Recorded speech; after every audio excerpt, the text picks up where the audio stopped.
Alright, so I made some changes. Basically, what I got going on here, I got the fans coming in this side. I took the fan on this side, I flipped it around. I got it coming in the other way.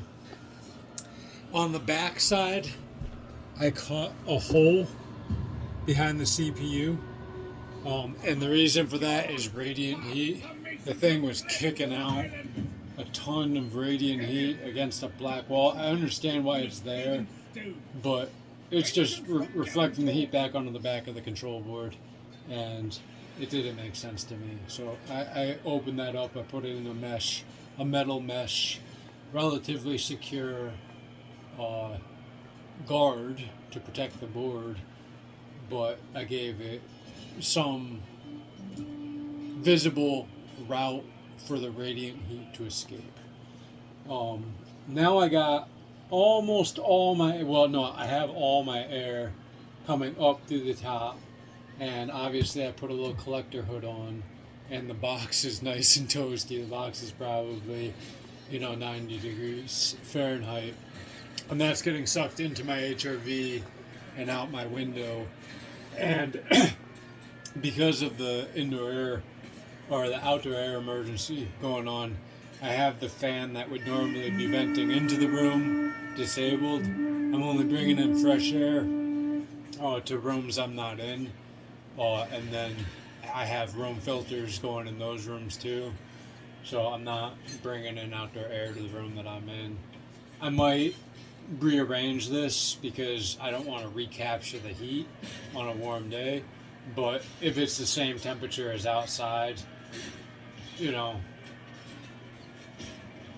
don't know. I might rearrange it. I might not, depending on what goes on with the outdoor air moving forward.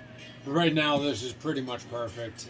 All the heat that is coming off the computer is getting drawn out of the house entirely, and in addition to that, it's providing me some additional benefits with keeping my CPU nice and frosty, running the game at 60 degrees Celsius. And after all that, I gained an understanding as to what was happening and what's going on. So my settings are pretty much all maxed out, but I don't even have the overclocking on for the GPUs right now. This is all CPU overclocking. So I am super stable now. I'm not crashing. I am running with the 6-7% second GPU, and then 100% on the first. And what I think what was going on is that I was still to some degree CPU bound, and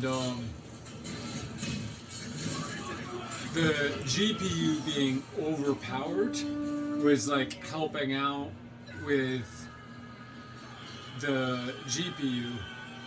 With the CPU.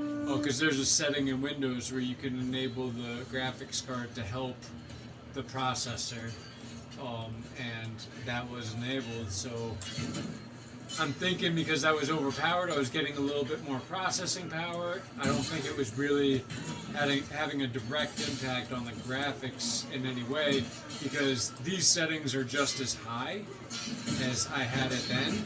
The only difference is it's crazy stable. I'm landing every hit. There's no magic teleportation going on, and that is in addition to I'm not crashing the game. So I have the same graphics, and I don't have any of the problems, and that is accomplished by some additional cooling, which is minimal because I was getting these effects before I did the ductwork, but it's helping keep the temperatures lower. I was running probably closer to 80 C before.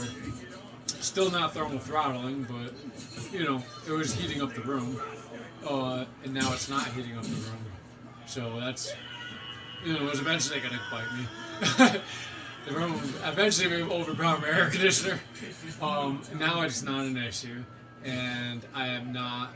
I am stable, and I'm enjoying the same gameplay.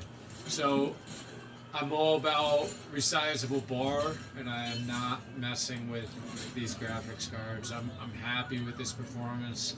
I understand why I got a boost, and it wasn't what I thought it was.